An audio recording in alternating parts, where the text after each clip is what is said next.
Pope Francis has just released his new encyclical on the environment, Laudato Si. Here are the top 10 messages of the new encyclical. First, the big contribution of Laudato Si is an overview of the environmental crisis from a religious point of view. Until now, the dialogue about the environment was framed mainly with political, scientific, and economic language. Now, the language of faith decisively enters the discussion.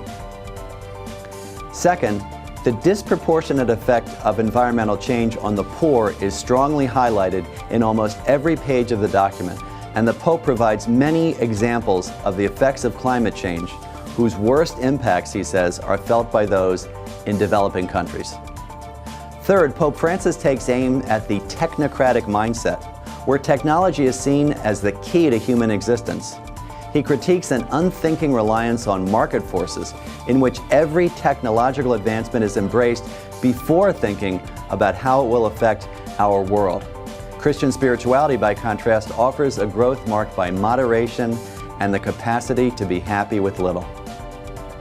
Fourth, against those who argue that a papal encyclical on the environment has no real authority, Pope Francis explicitly states that Laudato Si is now added to the body of the Church's social teaching.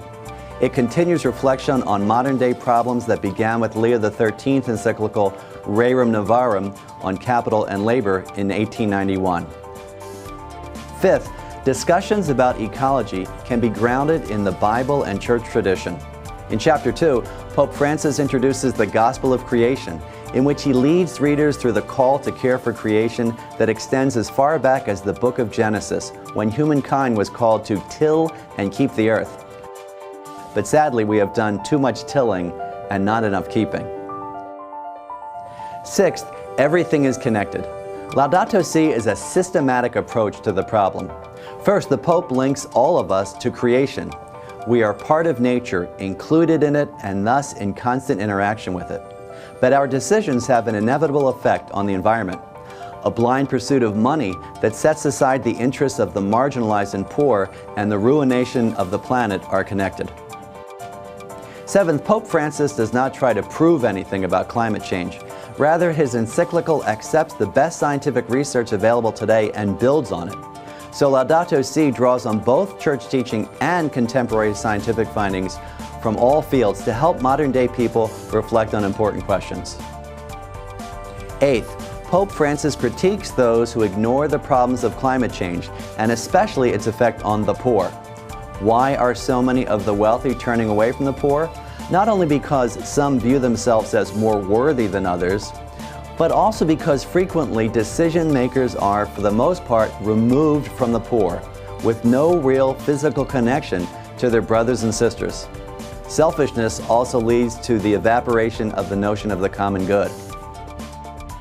Ninth, perhaps more than any encyclical, Pope Francis draws from the experiences of people from around the world, referring to the findings of bishops' conferences in Africa, Asia, Europe, and the Americas. The Pope calls into dialogue and debate all people about our common home.